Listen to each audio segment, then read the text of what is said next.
Hi, I'm Sean Durham, and once again I want to talk a little bit about photography. One of the things about photography is that it's an art, and the thing is that I always like to think of it as photography being the language of light and shadow, and that makes photographic poetry.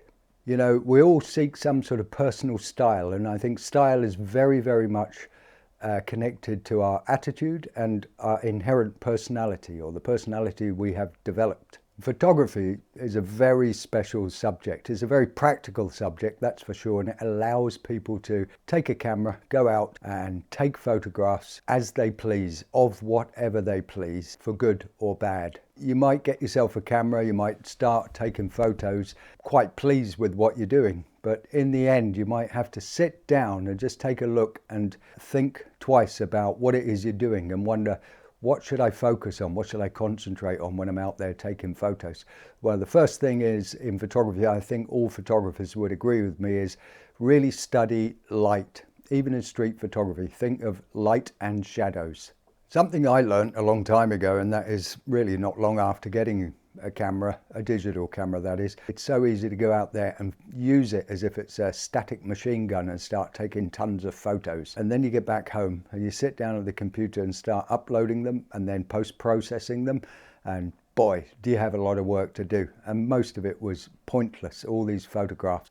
One day I told myself a really good idea, and it works for me, and that is that I quite simply thought, just imagine that you've got a roll of film in there in your digital camera, and this roll of film only has 36 photos on it, and each one of them costs money. And so I went out there and started photographing in that way, and I found that I learned something and trained myself to do something, and that was think very rapidly about what I saw, because I want to get the shot, but think also, do I really want to do this? Do I want to take this shot? And that way I came home and I cut the amount of photos down to a reasonable amount that I could work with in post-processing, and I would get rid of quite a few and whittle it down to about 6 or 7 photos that I had got in several hours of street photography. And I do recommend it to be disciplined about how you take a shot, how many shots you take.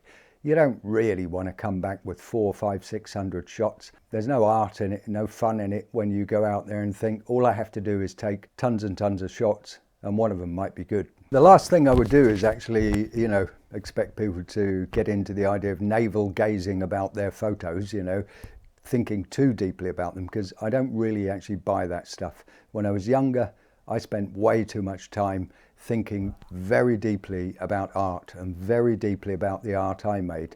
And the problem with it is you can end up going around in circles in your mind and putting way too much weight or importance or paintings, as I was doing back then, and imagining there of every little part of it needs to be deeply thought about to the depths where you are really racking your brains.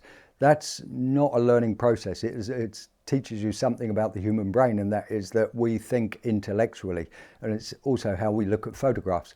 But what we certainly do not need to do is to dive so deeply that we go into that dark pool of thought where we get lost. Photography, as I said at the beginning, is a very practical subject. We can create artistic photos by looking outwards and observing the world around us and enjoying it and staying buoyant and happy while we do it, because I find it to be a very positive practice and it's very good for the soul. You can be a very practical minded person, get out there, understand yourself, and you will begin to start taking great photos. Because if you understand yourself first, you'll know what you want, and if you know what you want, it means you're going out there with a camera and you have a strong intention, and boy does that make a difference. It's the smallest of things that make big differences, and having a strong intention, it does come from developing ideas about what it is you want to actually photograph. And when you actually begin to photograph the thing that you want to photograph, you are going to discover, through practicing different angles and different ways of photographing, you'll begin to see the reason why it appeals to you very much. And if it appeals to you, you'll probably start to do it very well. The thing about that is other people will see that you do it well, and it will be highly appealing to those people. And it is a very important thing that we learn to sell our photos. There's a massive fine art market out there. As I always say, if you just break it down, get rid of the auction houses, the Sotheby's and Christie's and people like that, the galleries that represent artists, and bring it right down to framed photographs that are sold on the market. And you see, it's something like 140 billion of sales every year of photographic art that people buy in order to adorn the walls of their home or their office space. Hotels, people like that too. The market is there, and there must be a way how we can sell them.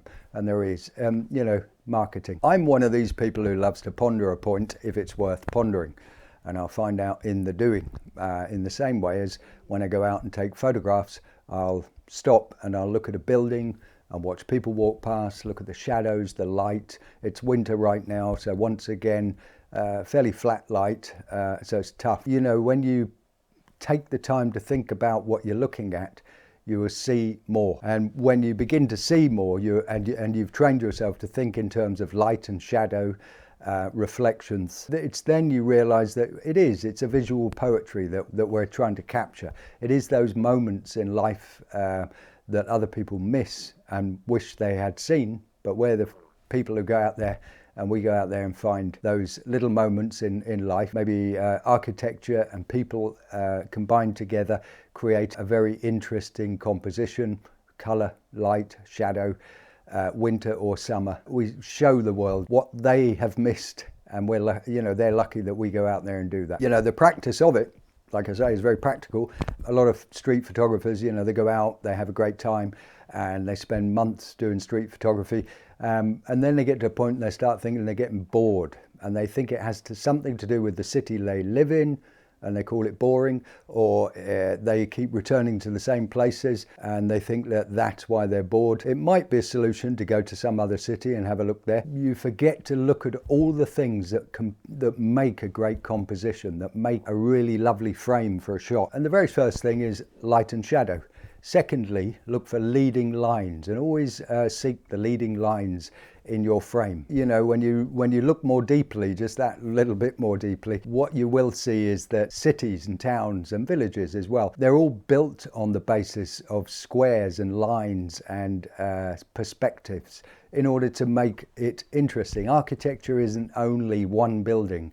It's a series of buildings along a street, and architects in this day and age, especially in modern cities, they work together and they create something that complements the building next to it and complements the end of the street. How much light is being shafted into that street or coming through the sides of buildings, etc. All of this is very much to do with city planning type architecture.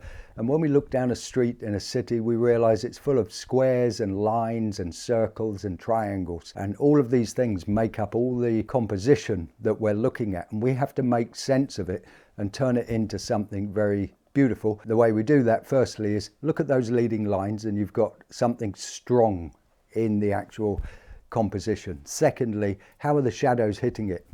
Would it be a good idea to move your feet just a little bit just to see how the shadows and light change when you do that, depending on the time of day? It could be early morning, the sun might be rising if you're lucky, with a blue sky, azure coming up. You get some beautiful long shadows and deep sunshine just hitting the building and slowly seeping down towards the street. Again, think about the lens you're using rather than the sensor. Don't worry about your sensor. As long as you've got a camera and the sensor works, it's just fine. Think more about the lens. Is it a 50mm, a 35, or are you working with 28mm? And I do go out there with the Canon 24 to 105mm. I really don't like using it anything above 70mm. Got a Canon Rebel, and on that I've got a beautiful Sigma lens, which is 17 to 50mm, and it's a humdinger of a lens. Now my point is that lenses are very important. The glass and quality of the glass is really important. So it's worth paying a bit more if you can. If you can't, get yourself a nifty 50, and you can do that for 80 to 100 euros or dollars, and you are good to go. When the day comes, get yourself something where you've got some nice quality glass in it, but then start thinking in terms of the difference between a 35mm, and that is the perspective. You've got those leading lines and the shadows. If you've got 35mm or 28mm, well, you're going to find that you can't be too close. The whole idea of a lens like that is to encapsulate a very big scene. and so you need to stand back to get it. Otherwise you're going to get bowed lines, and you've got to watch out for that very much. I always have that problem. I see something, it's great, I've got my lens on and it's set at 35mm. Somehow or another I seem to automatically twist it down to 35mm. Seems just right for me, and then I realize I'm much too close to a building, even though I feel like I'm 100 meters away. And the problem is I end up with a building that has got walls like this when it should be like this. I need to get my position right and move back. I do like straight lines. If in nature or in building work, those lines should be straight. So think very much about the lens you're using, but more than what I've just said, when you see something, you like it, the chances are it's where you're standing and how you're looking at that moment. That's the position you want to take the shot from. But otherwise, if you really feel that you're not quite right there with the frame, a very good idea is to lower the eye level and squat down a little bit. The thing is that the squatting down position, it's going to be a different experience depending on the type of lens that you have. It's not always, oh, if you squat down with a 50mm, you get this sort of effect. You could squat down with a 50mm and then the next day go to the same location, look at the same shot, and you've got 28mm, and when you squat down, you've got a very different feeling in the whole frame. So think very much about different eye levels, and that would lead me to thinking about get up on the bridge and spend a bit of time up there looking down or across the landscape, and it would be maybe a city landscape. If you look there and spend time up there, you'll see how, one, the light changes things down below. There might be pathways by a river, it's a bridge, or there might be trains coming. I'd prefer to be over a river because you'll see people walking, you'll see people taking their dogs for a walk, you'll see people going out jogging there, mornings and evenings mostly. And so you've got lots of activities that are different types of activities. Depending on what time of day it is, the shadows are going to be so interesting and dynamic, and so it's well worth spending time literally on the bridge just waiting to see what happens over a period of 20 minutes, and you might find that you're on a good bridge where it's very popular for people to move around. The same time is depth of field. Using bokeh to isolate subjects is really good and it can help a lot, but it better be, you know, the subject should be of great interest. But if it's just one of these horribly generic street photographs of a bloke walking down the road and it's like bokeh all around him, it just makes you wonder what is that photo about. It's got nothing to do with your personality or your intentions. It doesn't have a lot to do with creating artistic photos. Think about why you might want to use bokeh, but it can be not so heavy, and it helps a lot to be able to isolate an area so that you framed it properly, you know, and created a composition that has interesting things in it and not just fluffy, cloudy sort of colors and things around the background. It's a wonderful practice if you practice different types of depth of field. It's an amazing thing on a camera, and it's very, very hard to deal with. Very hard to deal with in terms of artistic merit or artistic creation. It's up to you. Like I say, it's personality and attitude. And what is it you're trying to achieve with your photos? How much depth of field is good. If you look at some really brilliant photographers throughout history, you can see that some of them would have a very deep depth of field so that everything seems to be in focus throughout, but they're layering something, but the main subject is still the main point of interest. And that could be a particular person halfway through the photo. Depth of field is great to play with and practice. You know, I have days where I go out and I think, well, I really want to work with a sort of f-stops around f14 to f18 and things like that, f22 occasionally. Very often if I'm bobbing about and I'm being quick and I'm thinking more about color, which I love, I'll be thinking then possibly a very hard thing is to do layering, which is where your depth of field can come in to play very much, and where you can experiment. Go the happy medium and take an f8 and f11 and just between those two. But f8 will always give you that decent depth of field where you can't really go wrong on the subject you're pointing at and focusing on. You know, this is all about helping each other think a little more deeply about what we're doing. And you know, we're trying to create some art with photography. Create beautiful photos, think about what your attitude is towards what it is you want, and that creates your intention. I mean, is color your thing, or is black and white your thing, or is it really just like geometrical compositions like many street photographers do, And there we have it. I hope you had a happy Christmas and or a happy holidays, or whatever people say these days. And the new year is here. Let's hope it's a good one. I'm Sean Durham in Berlin. I hope you subscribe to my channel if you find it useful. There are other videos which are not too bad. People like them. I'll see you again when I make the next video. Bye bye.